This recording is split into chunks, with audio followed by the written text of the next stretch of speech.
So we continue to part two of the section, which is we're going to have more insight into the protein synthesis, and then we have information on what is the code and what is the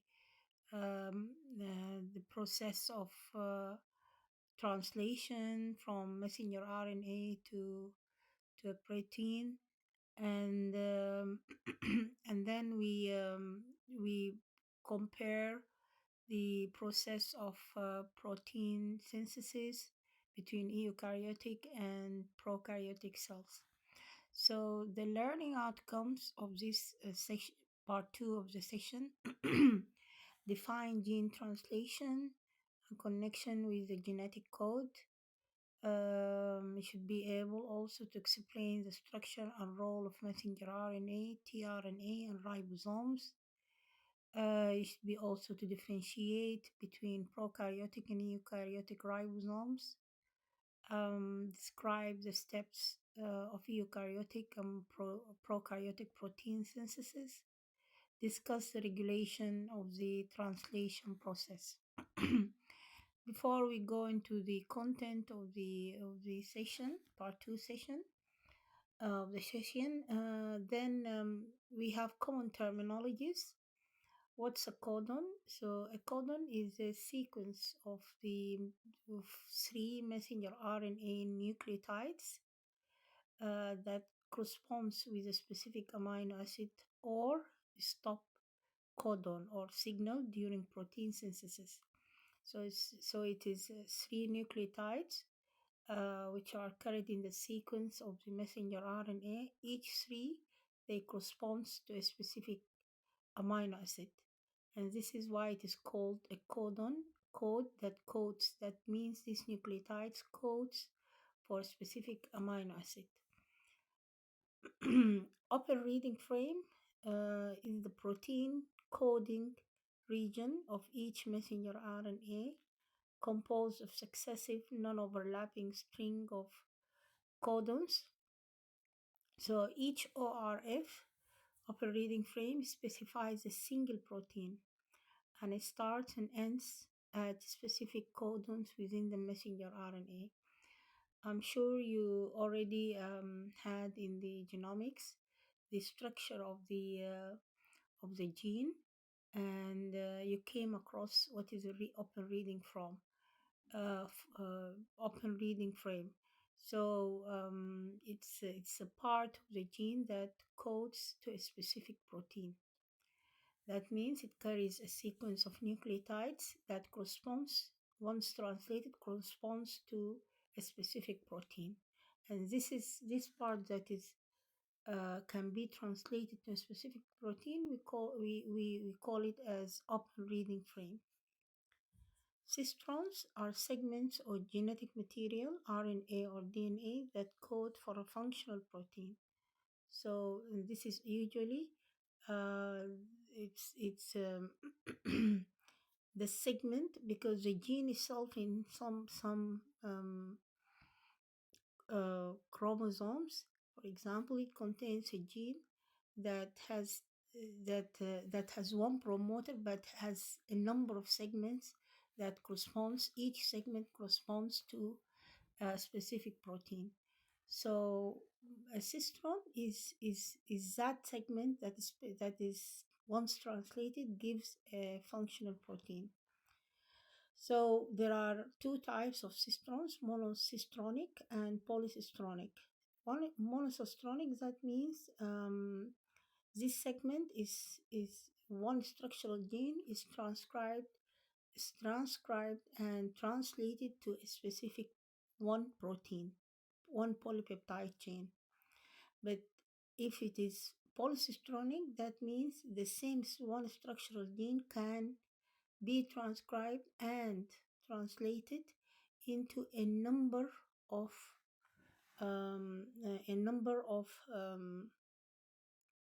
polypeptide chains. So Usually monocystronic is found in eukaryotic cells. Polycystronic is found in prokaryotic cells. Messenger RNA, messenger RNA is a specific form of ribonucleic acid that transcribes the coding segment of a gene for the process of protein synthesis. So it is from its name, it's a messenger. So it's a messenger RNA in nature that in chemical nature that carries the message from the DNA to the ribosomes in the form of a sequence of nucleotides to be translated into amino acids that give a sequence of amino acids into a polypeptide chain. So transfer RNA is a type of RNA that serves as an adapter agent for carrying the amino acid to the ribosome subunits for protein synthesis. So the transfer from its name, tRNA, so it helps the transfer of the of the um, of the uh, of the amino acids from the cytoplasm of the cells to be attached to the ribosomes.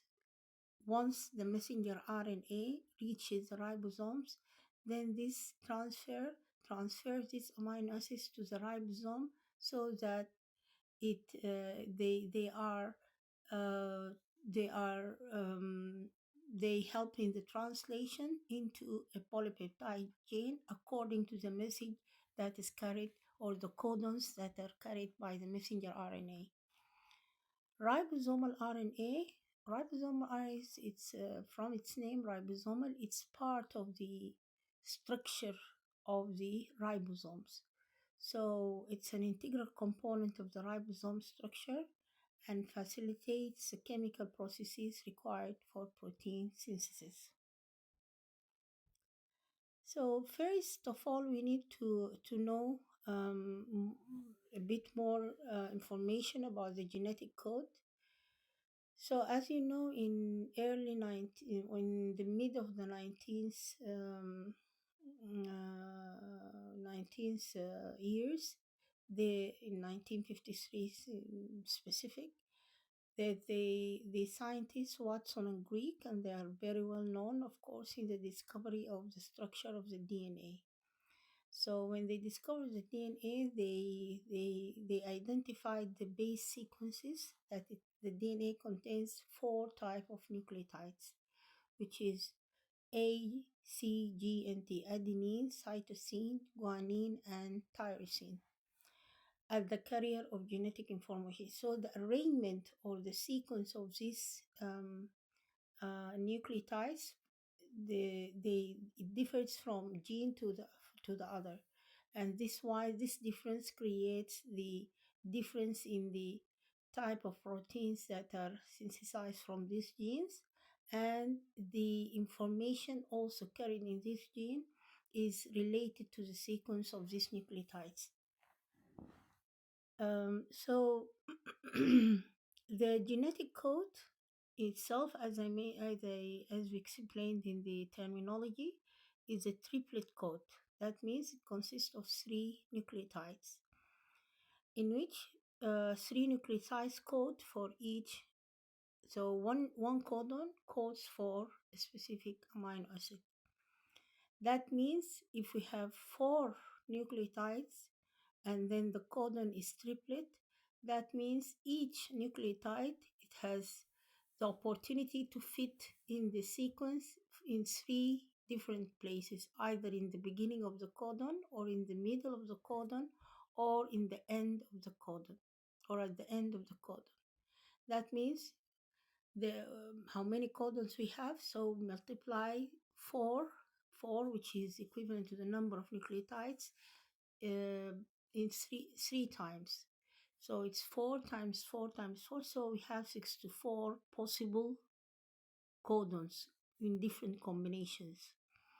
So it's found that we have 64 codons that specify 20 different amino acids. These are the amino acids that we talked before, which proteinogenic amino acids. So the genetic codons, we have the genetic code table that shows the different codons. Of course, as you know, because we are talking about messenger RNA, so the RNA doesn't have tyrosine, it has uracil. So instead of T, it is written here in the genetic code table. U is equivalent to T in the DNA, and it is uracil in the RNA. So U is so the codon is U three times. It is one codon. So this codon it's corresponding amino acid is phenylalanine. For example, the other type of codon UUG. So it is corresponding amino acid is leucine, and so on. So a codon is it has a corresponding amino acid. So from this we find that we have these codons that have a specific amino acid equivalent to it. We call them sense codons. So from this table we have 6 codons, sense codons, and 3 stop codons. The stop codons, they don't have an equivalent amino acid or corresponding amino acid because they are the codons, they are nonsense codons. That means they don't have an equivalent amino acid because they are found in the messenger RNA to designate or to inform the tRNA and during the process of the translation process, as we can see later, that this is the last codon already that is translated, and there is no more codons to be trans. So it is named as a stop. That means it stops the translation process.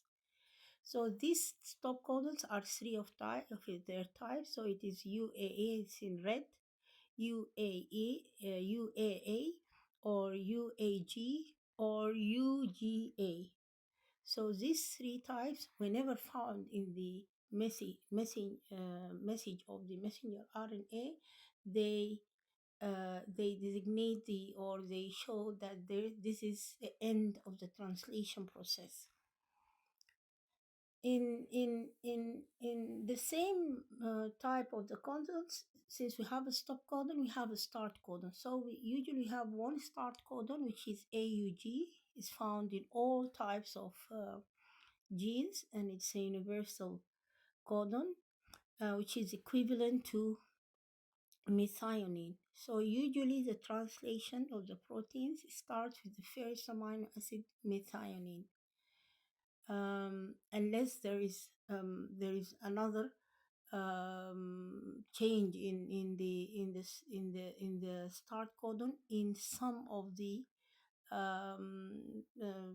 primitive organisms. That means like some types of the bacteria might be in some of the genes, specific enzymes that correspond to specific enzymes. It's found that it has a different start codon sequence, but it is considered AUG is a universal codon equivalent to the start codon that is carried by the messenger RNA that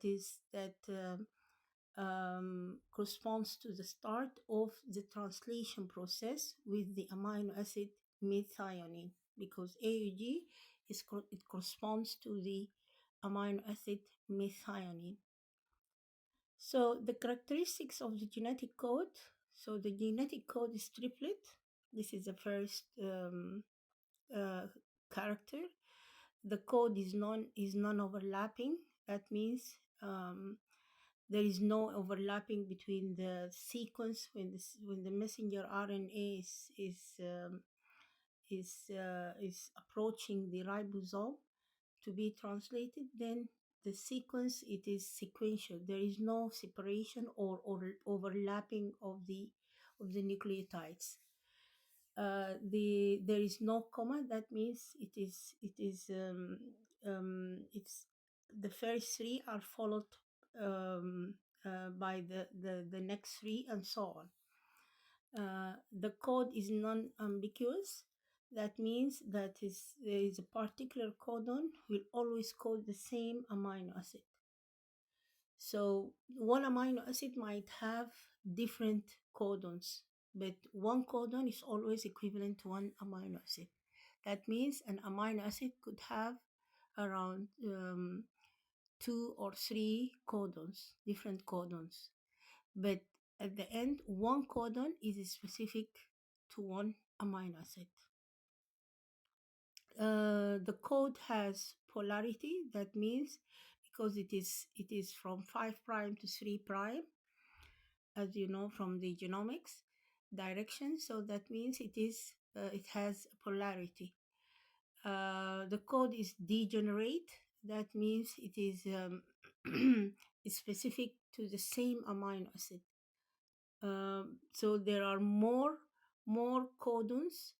As I mentioned, one amino acid could have different codons. So that means they are different codons.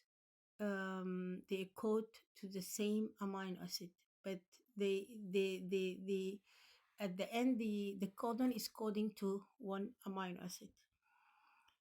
Some codes act as a start codon, as I mentioned, which is AUG, and the others are stop codons. Also, we have three stop codons, as we saw in the table. The code is universal. As I mentioned, it is universal. That it means it's found in all types of living organisms.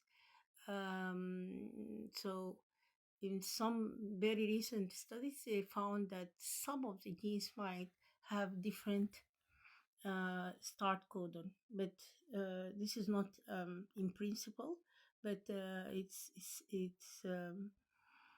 it's maybe exceptional or mutational. It's not known yet. Wobble hypothesis. Wobble hypothesis is the hypothesis issued by Greek in the mid of 1960. The Wobble hypothesis, it's addressed to the tRNA. Okay, when the translation process starts at the ribosome, usually the messenger RNA travels from the nucleus. If you are talking about the eukaryotic cells, it travels from the nucleus where it has been transcribed from the DNA, the genes in the DNA in the chromosomes, and then it's carried to the ribosome in the cytoplasm. So once it reaches the cytoplasm, then the tRNA combines with the ribosomes in response to a stimulus from the presence of the messenger RNA. That means once the messenger RNA reaches the ribosome, then the tRNA combines with the ribosomes to start the translation process. So how does the tRNA combines or um, links itself with the messenger RNA? This is through the anticodon sequence. So that means since the messenger RNA it has codons, that means every three nucleotides corresponds to a specific amino acid. That means the tRNA has to stick um, to the messenger RNA according to the carried codon. So through an anticodon region. So the anticodon region, because the tRNA carries the specific amino acids to the ribosome according to the coding region in the messenger RNA. This anti-coding region, it has to be complementing the code in the messenger RNA. So that means, in principle, we should have 61 tRNAs. That is equivalent to the sense codons that we mentioned before in the messenger RNA. But that is not the case. They found that the number of tRNA in the cells is far below the 61 types of codons. It's equivalent to the amino acids. Why? Because the tRNA, yes, it has an anticodon. It has an anticodon, as you can see here in the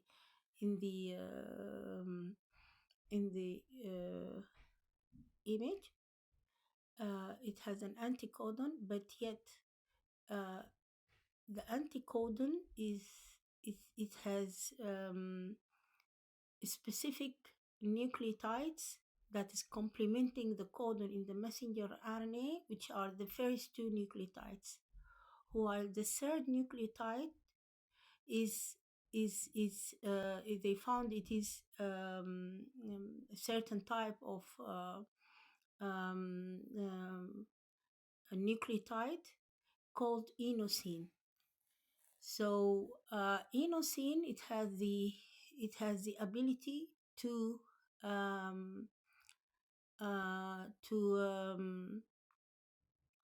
complement with any type of nucleotide, with any type of the four nucleotides that found in the messenger RNA. So that's why they call it wobble hypothesis. That means it states that this hypothesis, that the base at 5' end of the anticodon of the tRNA is not spatially confined at the other two bases, allowing it to form hydrogen bonds with any of the several bases which we mean any of the four bases located at the 3' end of a codon. So the wobble hypothesis explained why we don't have the same equivalent number as the 61 sense codons. Instead, we have very few types of tRNA, but there is a change in the third anticodon region into inosine. So this is what is called wobble hypothesis, and it's very important to note the structure of the tRNA. So what is gene translation? When we speak about gene translation, is the process of expressing the gene nucleotide sequence into amino acid chain for protein synthesis. So protein synthesis is governed by genes which carry coded instructions for every 20 amino acids, which are the proteinogenic amino acids. The information is stored in DNA, is transcribed into messenger RNA during the gene's transcription process, and then is translated into proteins by the translation process. The three primary forms of RNA molecules that are transcribed from genes in DNA, each with a specific role in gene expression, are messenger RNA, ribosomal RNA, and transfer RNA or tRNA. And this is we already defined in the terminologies slide. Protein synthesis occurs in the cytoplasm through a complicated translation process that differs between prokaryotic and eukaryotic cells. The composition of a proteome is determined by the balance between synthesis and degradation of the individual proteins that it contains. Of course, the protein um, itself, once it is synthesized, it has a life cycle. So, and we are going to, in the coming sessions, we are going to talk about the life cycle of a protein. It ends into a degradation process. So the proteome is always renewable by the translation process. So this diagram just explains the events of translation within the ribosome cycle. So as you can see, the messenger RNA, when it arrives into the cytoplasm, it carries in its sequence the start codon and the stop codon. So once it is reaching the cytoplasm, then the ribosome, of course, it consists of two subunits. So there is a small subunit and a large subunit. So once it arrives into the cytoplasm, it attaches itself to the small subunit. So once it attaches itself to the small subunit, this stimulates or attracts the tRNA according to the start codon sequence. That means the tRNA attaches itself to the small um, unit of the ribosomes, and it carries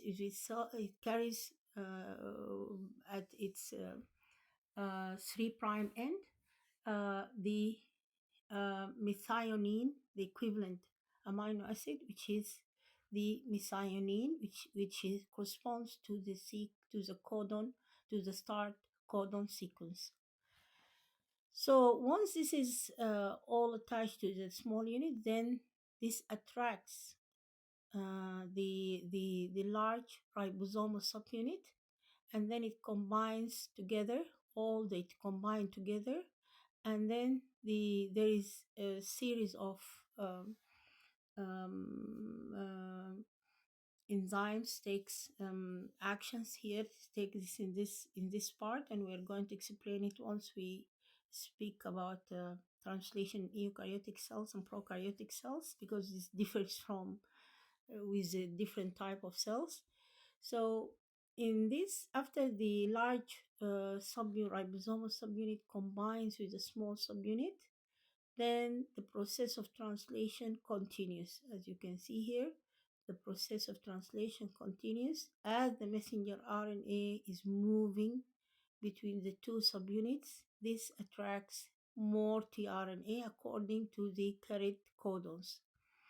And at the same time, a chain of amino acids corresponds to the polypeptide that is translated from the sequence in the messenger RNA is generated, and at the end the two subunits separate and the polypeptide chain is released. So in simple, this is the events of translation, and we call it the within the ribosome. All the steps, it happens within the ribosome. That's why it's called the ribosome cycle. Just for memory, and I'm sure you know what is central dogma. Central dogma is this flow of the of information from the DNA into the protein, and the um, intermediate molecules that corresponds to transcription and translation processes. So from DNA, which is found usually in eukaryotic in the nucleus, in the chromosomes, and in prokaryotic also in the chromosomes, the circular chromosome. This is transcribed. And then produces messenger RNA, then which goes to the ribosome and is translated into protein. This is process is facilitated by the ribosomal RNA and the tRNA. So the central dogma is the sequence of, it states that um, the sequence of nucleotides in a gene specifies the sequence of nucleotides in a molecule of messenger RNA. In turn, the sequence of nucleotides in the messenger RNA specifies the sequence of amino acids in the polypeptide chain. And this is the base of the molecular biology, or molecular, what you call molecular genetics. So that means there is a flow of two processes from transcription to translation process. There are spatial and temporal separations of transcription and translation processes in an eukaryotic cell. So these two processes are separated within the eukaryotic cell, but in the prokaryotic cells, they run simultaneously. So at the same time the gene is transcribed, once it is the messenger RNA is started to be produced, then it's at the same time it is the same time translated. So but because there is no nuclear membrane, there is no separation between the chromosome from the other intermediate molecules, which is the tRNA or the ribosome or ribosomal RNA.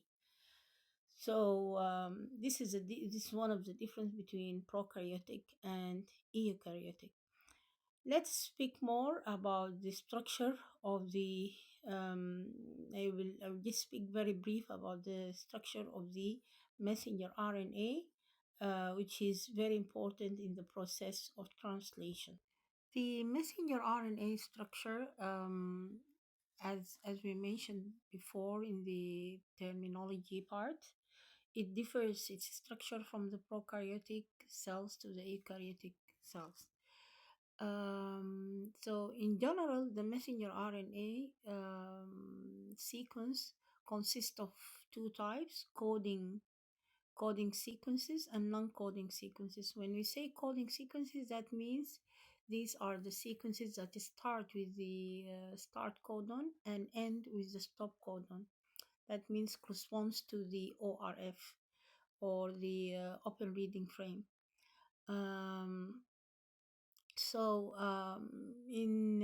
As you can see in the diagram here, the prokaryotic messenger RNA is polycistronic. That means it has a start codon, and this corresponds. It carries different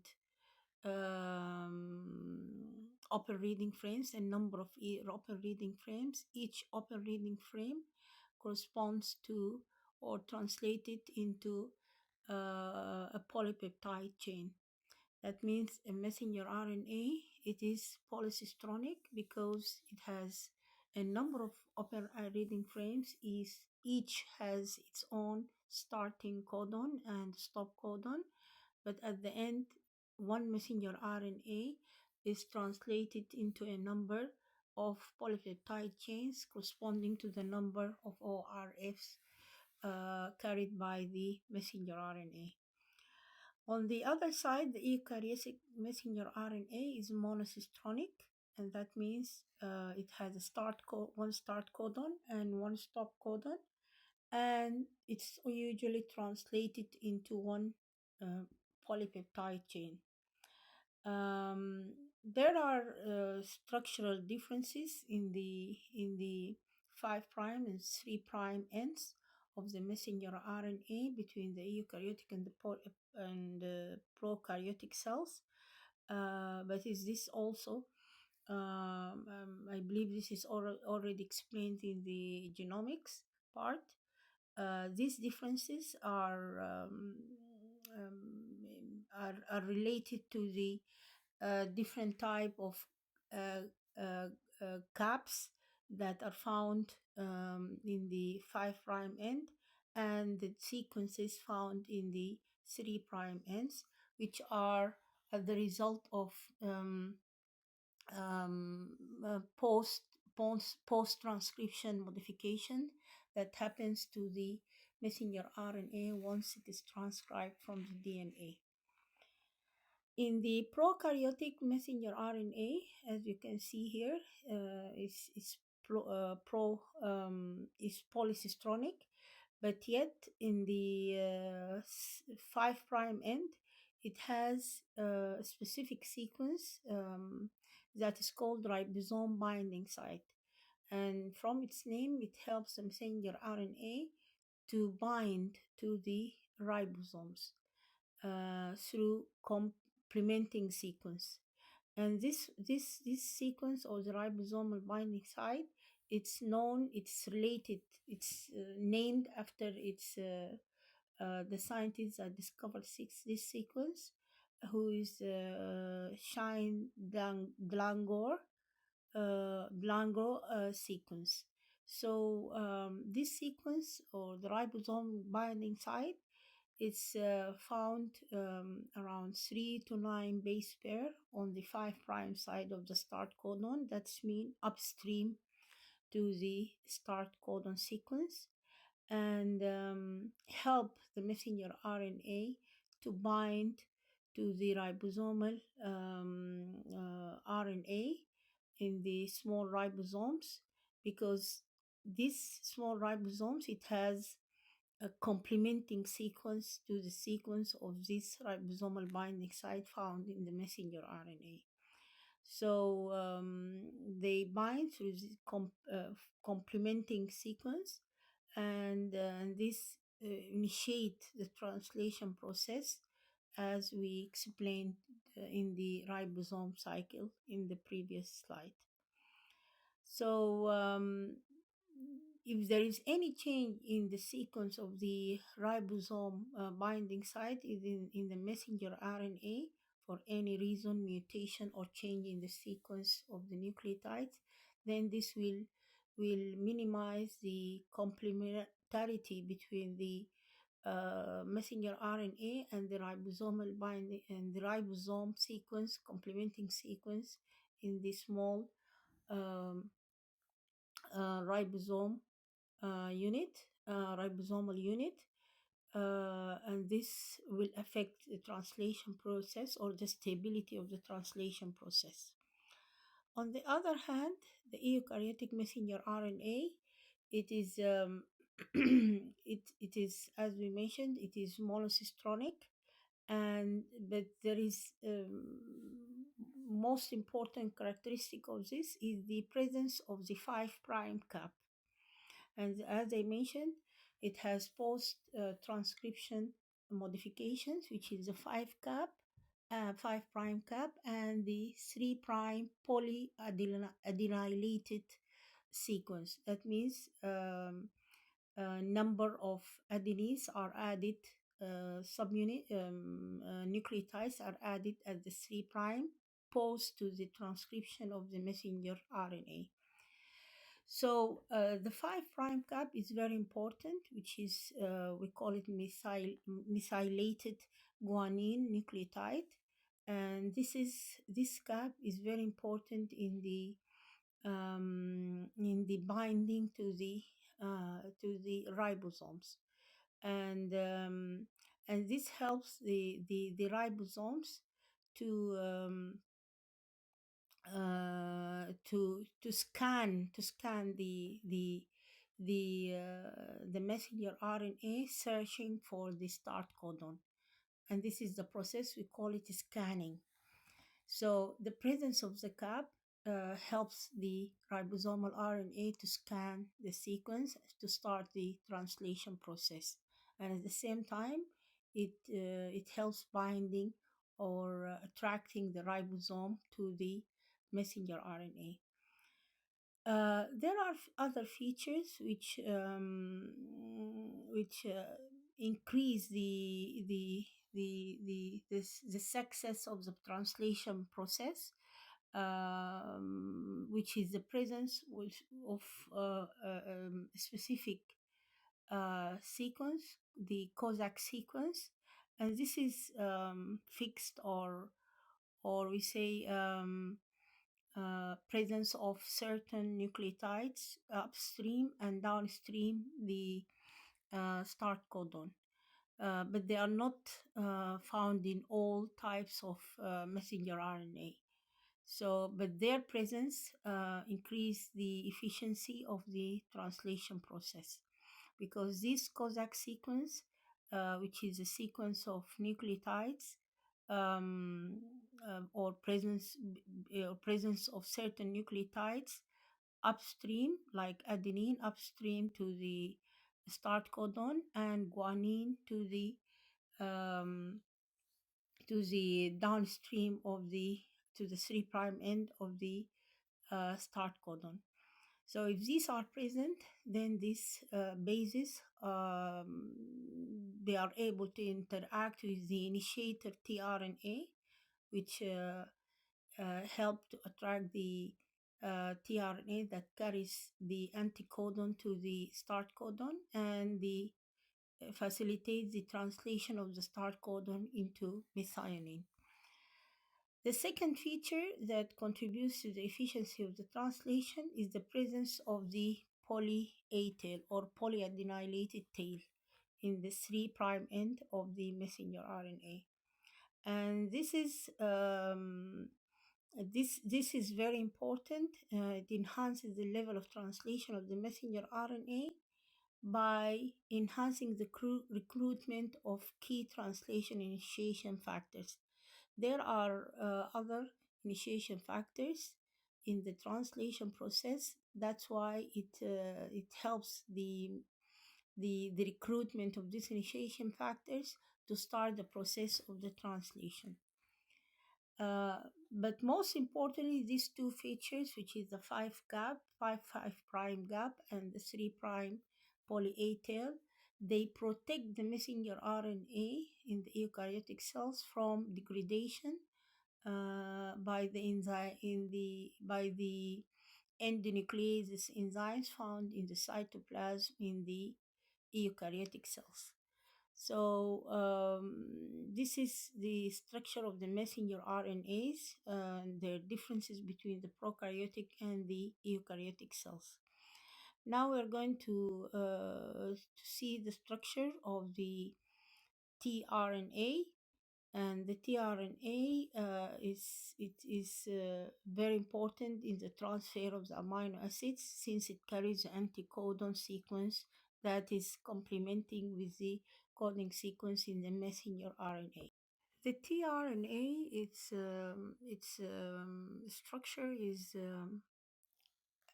because it's a single-stranded RNA, or is unlike the DNA. As you know, the RNA is single-stranded, so it tends to take its secondary structure shape by binding and forming loops and stems, and keeping its 5' and 3'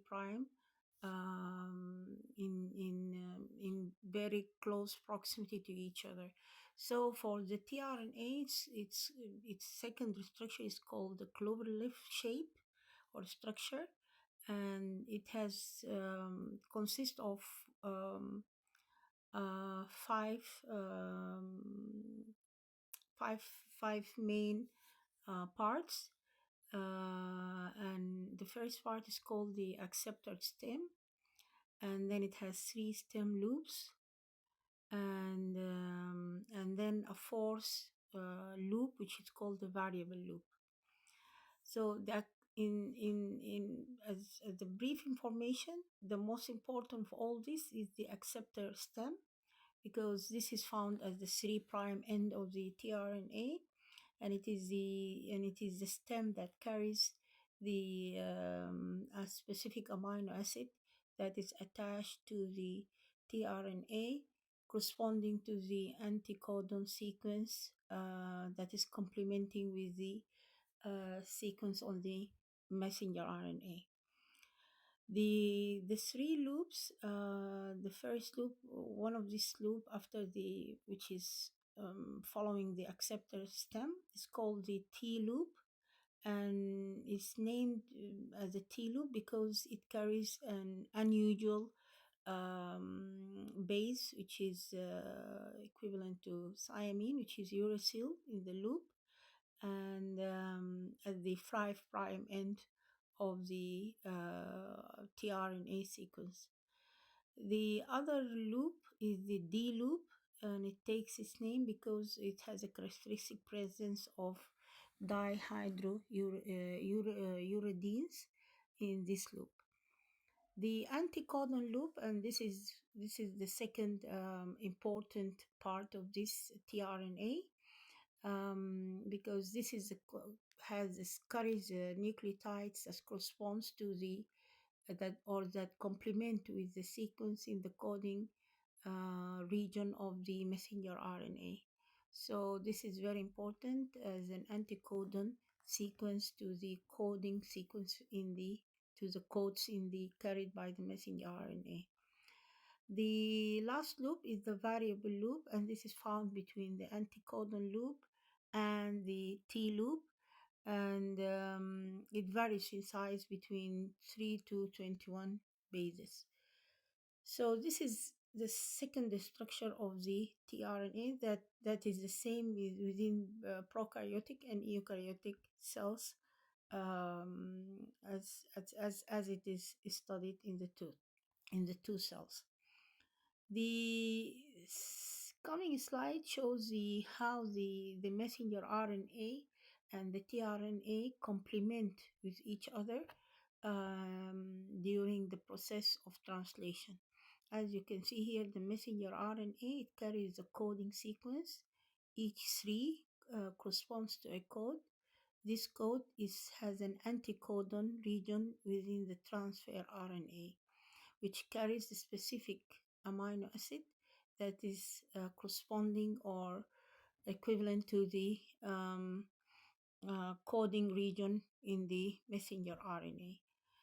So, and this is how the translation goes until all the codons in the messenger RNA reach the stop codon where the translation stops.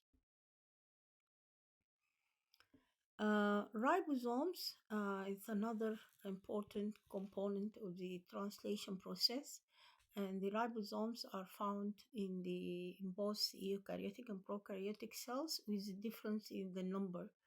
In prokaryotic, is found around 20,000 ribosomes within the cell, but in the human cells, it's more than million of ribosomes found freely in the cytoplasm and attached to the organelles found in the cell.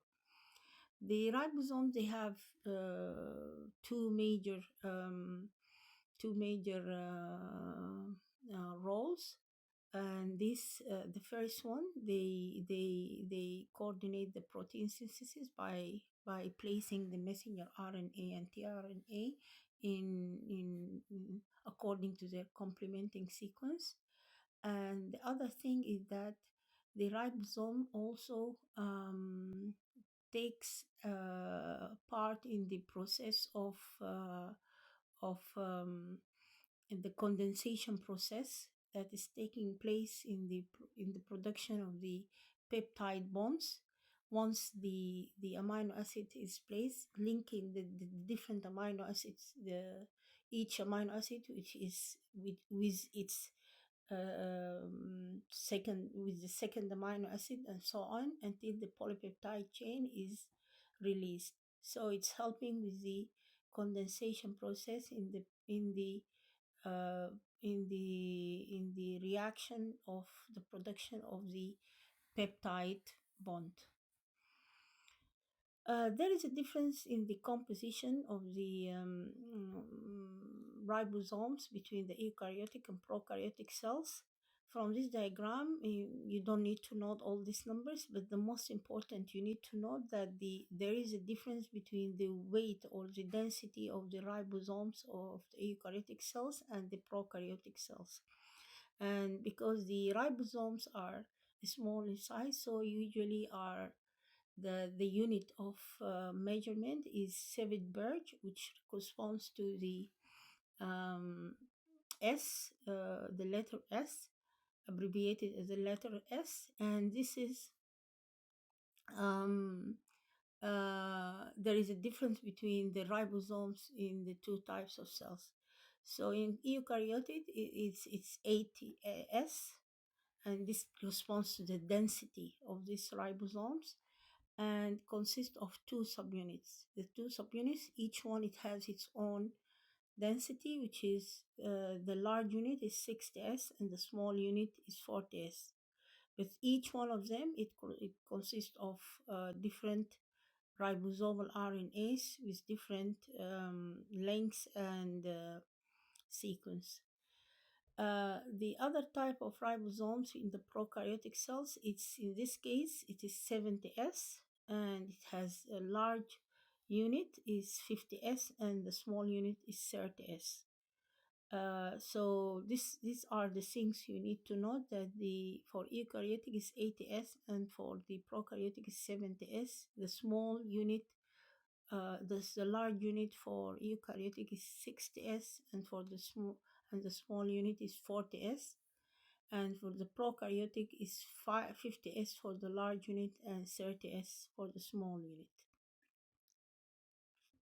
The structure of the bacterial ribosomes is also important during the process of translation. The two subunits, as we mentioned before, they become attached to each other, and then this process of the translation starts. During the process of translation, there are three main areas, binding sites are identified. The first site is called the A site, and its name is amino acyl site, and this is corresponds to the first the first codon that enters into the translation process. It moves from the A site where it complement with the tRNA, and then moves to the second site, which is the P site, and this is the peptide site, and this where it attach its amino acid that is corresponding to the coding region, coding sequence in the messenger RNA, and this one starts building the polypeptide chain. So the E site is the exit site. So this is the ribosome where it is the tRNA is deacylated, and it is released without because it doesn't carry the amino acid at this site, and it exit the translation process after adding the amino acid in the P site. So this is how the process goes. The tRNA, these three areas shows the movement of the tRNA across the three from one area to the other. From A, it attaches itself, complementing itself with the coding region in the messenger RNA, and then goes to P cell, to the P site, where it detach the amino acid to start building the polypeptide chain, and then it exits through the E site. The other thing which is very important we need to note is the amino acyl T transfer synthetases enzymes. These are group of enzymes which are very important in the protein synthesis by ensuring the accurate pairing of the amino acids with their corresponding tRNA. As we mentioned that the tRNA, it has an anti-coding region which is complementing with the coding region in the messenger RNA. That means each tRNA has specific amino acid according to the sequence. So this combination, or the attachment of the amino acid to the 3' end of the acceptor stem part of the tRNA is called the charging process. and or amino acylation. So this process is done by the help of the enzyme amino tRNA synthase, which attaches the amino acid to the 3' acceptor stem of the tRNA. And in this case, the tRNA will be ready to move into the A site of the ribosome according to the sequence of the according to the sequence of the to the coding sequence. It moves from A to P site within the ribosome within the ribosome body, according to the anti-coding sequence. It carries corresponding to the complementing sequence in the messenger RNA. Here is a check check knowledge question, and I hope you manage to answer it, and this will help you more to check your understanding of the previous slides. Now we start more information or all in-depth information about the translation process in the prokaryotics, and followed by the translation process in eukaryotics. So the translation process in the prokaryotics, as you can see, it has three main phases. And this is the initiation phase, the first phase, where during this phase, the components of the translation apparatus, which are the messenger RNA, the tRNA, which is the corresponding to the start codon in the messenger RNA, and the large and the small ribosomal subunits. These all together, they constitute what we call the translation apparatus. They come together, and the presence of the ribosomal binding site, or the Shine-Blangor sequence, help attach the messenger RNA to the ribosome small unit, and then the others follow, as we mentioned before. And all this constitutes this apparatus, and is called the initiation phase. During the elongation phase, the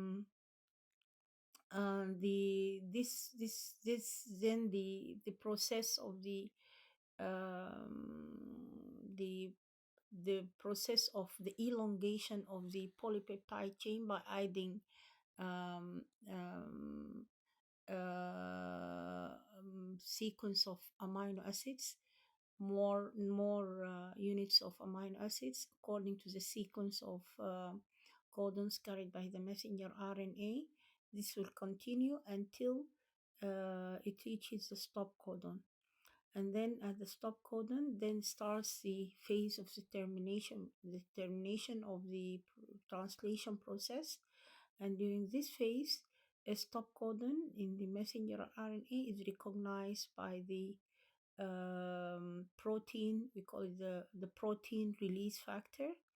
And this protein release factor, it's found in the prokaryotic cell.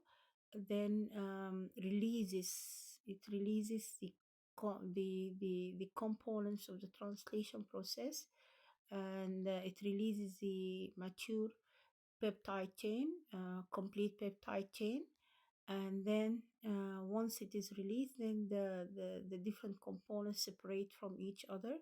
So the messenger RNA is separated from the ribosomal subunits, and the two subunits separate from each other, and the tRNA is recycled within the cell. So all these components are recycled, with the exception of the messenger RNA, of course. It's degraded, and it's no more used as a messenger RNA. Instead, it is used um, as nucleotides that can be recycled to produce other messenger RNA. So this is a summary of the process, but we go into detail into the different phases. So we start with the initiation stage or phase. As we mentioned, this it's where the apparatus of the translation process starts. So there are different factors, initiation factors, which is named as IF1, IF2, IF3, and these are the most important factors in the process of the initiation. They carry three important. They play three important roles, or three important stages within the initiation phase. So the first stage is the 30S subunit of the ribosome binds with the initiation factor IF1, IF2, and IF3, and GTP as a source of energy for this binding of the initiation factors with the small subunit of the ribosomes. And this, of course, is important to start the process of combining the messenger RNA with the ribosomes and aligning the messenger RNA initiation codon to initiate the translation. The other stage is the initiator amino acetyl tRNA and messenger RNA are attached to the giant Langron sequence, which is the ribosomal binding site, and this where the process of the translation and the amino acetylation of the tRNA by adding the amino acid according to the coding sequence in the messenger RNA. And this all helped or enhanced by the presence of the initiation factors IF2 and IF1. So again, this will stabilize the the binding of the messenger RNA with the small subunit of the ribosome. Once it is stabilized, then this attracts the large subunit and attaches itself to this complex, as this stage is called the initiation complex. The third stage is or sub-stage within this phase is that the 70S ribosome, then the tRNA moves from the A site to the P site to start the process of production of the polypeptide chain with the help of GTP, which is the source of energy and help in the process of the movement of the tRNA from A site to the P site to start the process of production of amino acids according to the anti-coding sequence or the coding sequence in the messenger RNA. So now from the initiation stage, we move into the elongation stage. So the elongation stage is the extension is the phase that deals with the extension or elongation of the polypeptide chain according to the coding sequence or the open reading frame in the messenger RNA. And in this stage, there are a number of elongation factors that are involved in this process, which are EFTU and EFTS. and of course the presence of GTP as a source of energy.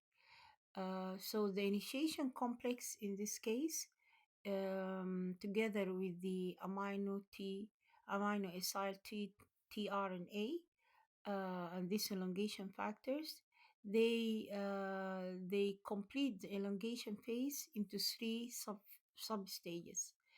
The first stage is the amino acyl tRNA binding, and as we explained before, this is important in adding or attaching the amino acid to the tRNA at the 3' side, the acceptor stem. The second stage is the formation of the peptide bond.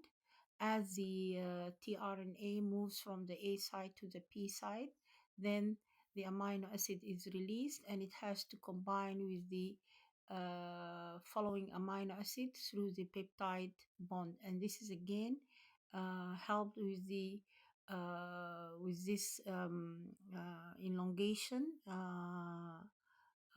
complex, the initiation complex, and the presence of the ribosomes, the presence of this complex, including the ribosomes, that provide the enzymes that help in the joining the or producing the peptide bond.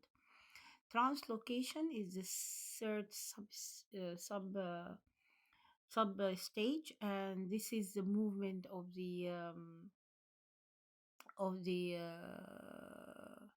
tRNA from the A side to the P side for completion of the elongation, or for the completion of the polypeptide chain, or the elongation of the polypeptide chain corresponding to the sequence in the coding sequence in the messenger RNA. The last stage is the termination stage, and this is also identified by some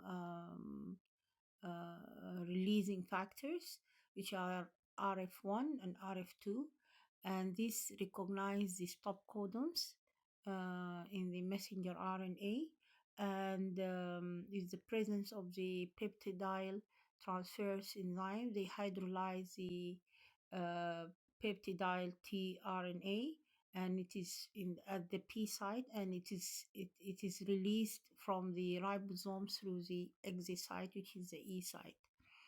So again, the all the components that were part of the initiation complex, they will be released. The ribosomes, the two subunits, and the messenger RNA, the tRNA, all they are released, and they um, the post termination of these ribosomes are disassemble the two subunits of the ribosome into separate units, large and small, through a factor called the ribosome recycling factor. So these all these components, they rejoin the translation process once released, and they are reused in the subsequent translation processes. So this is how the prokaryotic translation protein synthesis process takes place within the prokaryotic cells. Next, we are going to speak about the eukaryotic cell, eukaryotic translation, and the protein synthesis within the eukaryotic cells. And this consists of 5 phases. The first phase is activation phase, initiation phase, the second, elongation phase, the third, and termination phase is the fourth, and ribosome recycling is the fifth phase. Sorry, I had a cough.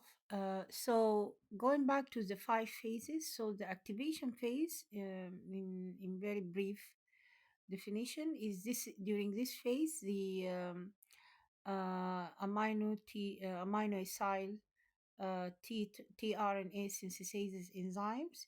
They prepare the tRNA molecules to be combined or binding to their corresponding amino acids. In the second phase, the initiation phase, as it indicates, is the um, promotion of the assembly of the ATS ribosome subunits, and their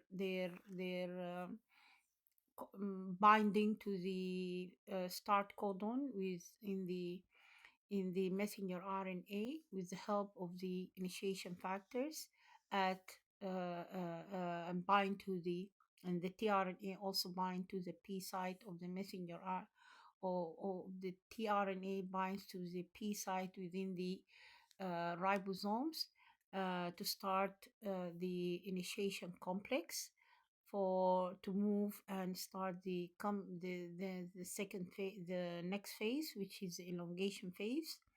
So during the elongation phase, the ATS ribosomes they move onward along the messenger RNA, reading the coding, the codes or the codons on the messenger RNA, and at the same time producing the polypeptide chain according to the coding sequence with the help of the elongation factors. The termination phase, which follows the elongation phase, is the release of this complex that is formed during the initiation phase as it reaches the stop codon. And this is with the help of release factors which promote the release of the nascent protein from the ribosome.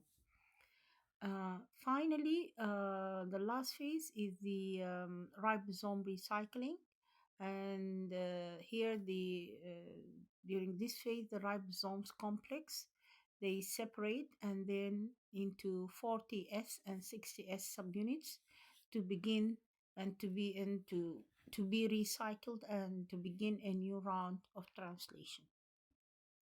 So we are moving to each phase separately. So during the first phase, as we mentioned, activation or we call it the amino acylation phase. So it's attachment of the amino acid to the tRNA. This phase is a two-step process catalyzed by the amino acyl tRNA synthesase enzymes. This is a group of enzymes that we talked about before. So the first step is termed activation, is the formation of amino acyl amino adenyl acyl adenylate on the enzyme through the hydrolysis of ATP. As you can see here, is the in the diagram we have the enzyme. Okay, so it uses energy from ATP, and with the help of this energy, it is the first production of energy. So it helps the produced energy helps the combination of the tRNA with the specific or the corresponding amino acid. So the second step is the transfer of the activated amino acid residue from the adenylate to a tRNA in a reaction referred to as charging. So this is the first phase of the eukaryotic translation. The second phase is the initiation phase of the translation process in eukaryotic cells. During this initiation phase, then the most important is that the formation of the output of this phase is the formation of the 8S ribosome and what we call the initiation complex, and to be uh, to be to start the process of translation. So the production of this 8S ribosome complex it has two steps. It goes through two steps with the help of the a number of initiation factors. The first step, the formation of 48S pre-initiation complex, and this is the combination of a number of initiation factors with the 40S subunit, ribosomal subunit. These factors, once bind to this subunit, they they increase the density and it becomes 40. It increases the density, and so that's why it becomes 40 40 8 becomes ferrous 43 sub S complex, and then other factors are added, and then it becomes 48. But the most important of this is that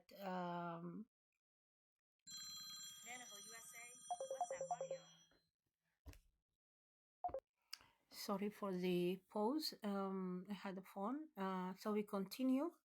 So in this initiation phase, the as I mentioned, the 48S subunit, the ribosomal subunit, it is composed by the 40S subunit attached to a number of initiation factors, and these initiation factors they change the conformation of the subunit, and and process the formation of an entry channel within the subunit for the messenger RNA to bind to the ribosomal subunit together with the initiation factors. And this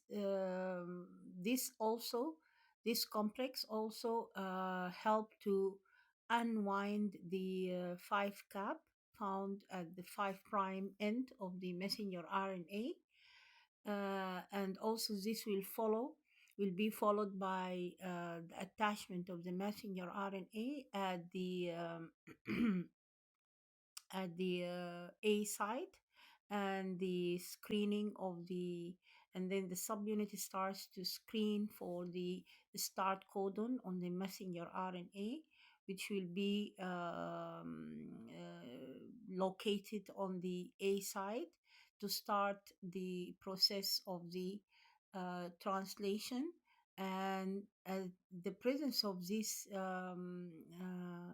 at the A site will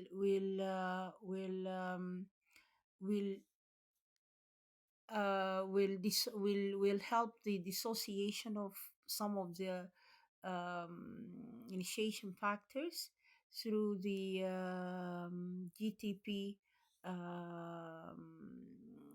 hydrolysis process. And then the second step is the ribosomal unit, large subunit, to join the small subunit together with the messenger RNA and some of the initiation factors to so the 60S subunit, the large subunit, um, joins the small subunit through with the help of an initiation factor, which is an enzyme called the ribosome associated GTPase, and this helps in the combination of the two subunits to produce the ATS subunit. So this complex then with this complex, then the messenger RNA with its associated tRNA, complementing tRNA and the start codon, which is corresponding to the amino acid methionine, moves from the A site to the P site to start the elongation phase. So this becomes now the from the initiation complex, it becomes the elongation complex. So at the elongation phase, and this consists of three steps: decoding of messenger RNA codons by the tRNAs, the corresponding tRNAs or complementing tRNAs to the coding sequences, and then the peptide bond formation and the translocation of the tRNA and the messenger RNA complex until it reaches the stop codon, where they are the tRNA is released and the nascent protein is released. So four elongation factors are required for the three steps, and and help in the decoding of the messenger RNA and the peptide bond formation at the level of the ribosomes. So this is the elongation phase, and then the due to these three steps, the length of the polypeptide chain increases with the increase of the movement of the messenger RNA and the tRNA complex from the A site to the P site to produce the polypeptide chain. And at the end it reaches the termination phase. So termination phase occurs when the ribosome reaches a stop codon. So in this case, we have two protein factors take part in this termination process.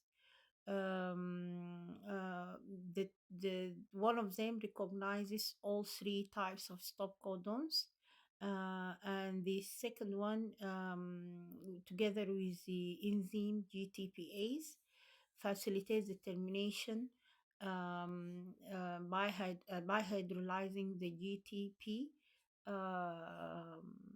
source of energy to unwind or to unbind the complex of the elongation complex into its components, different ribosomal subunits, and the release of the polypeptide chain. So so the termination occurs when the stop codon reaches the A site of the ribosome, and these factors help the release of the different parts of the subunits and dissociate according to the action of the release termination factors, or what we call the release factors. The last stage is the ribosome recycling, and this ribosome recycling, as we mentioned before, is the recycle of ribosomal subunits that is dissociated from the messenger RNA at the end of the termination phase of the translation process. So the messenger RNA itself, together with the tRNA released from the complex, they regenerate the necessary components of subsequent rounds of translation, as I explained before. So there are different enzymes and factors that help in this recycling. One of them is ABCE1, is an essential protein that contains two nucleotide binding domain and an amino terminal, iron sulfur, and induces subunits dissociation under the hydrolysis of the ATP source of energy. So this factor, it helps in dissociation, and as such it helps in the recycling of the ribosomes. So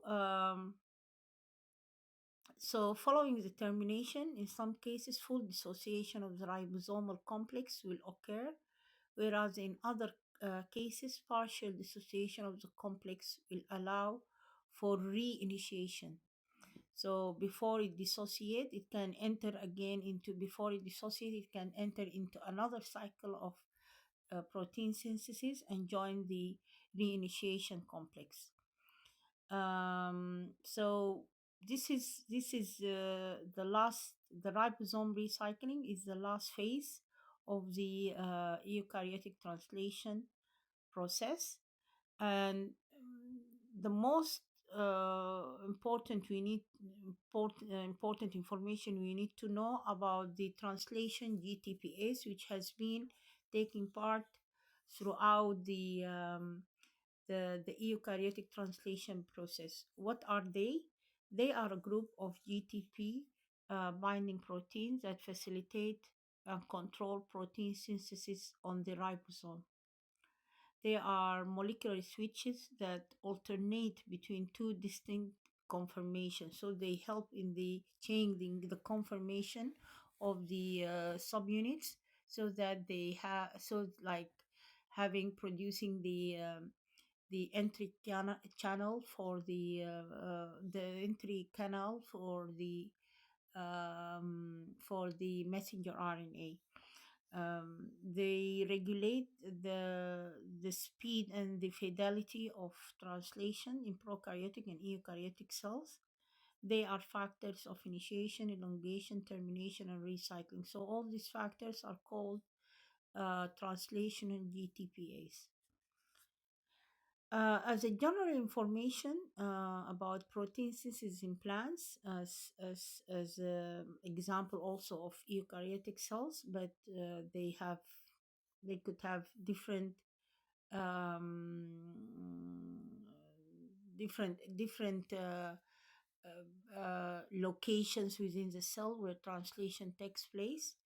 So protein synthesis in plant is catalyzed by the ribosomes in the cytosol and plastids and mitochondria.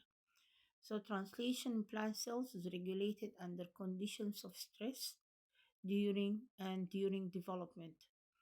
Translation processes in plants are very similar to those in other eukaryotic organisms. Plant cells harbors three different translation machineries: the eukaryotic ribosomes in the cytoplasm, and systems for translation in mitochondria and plastids.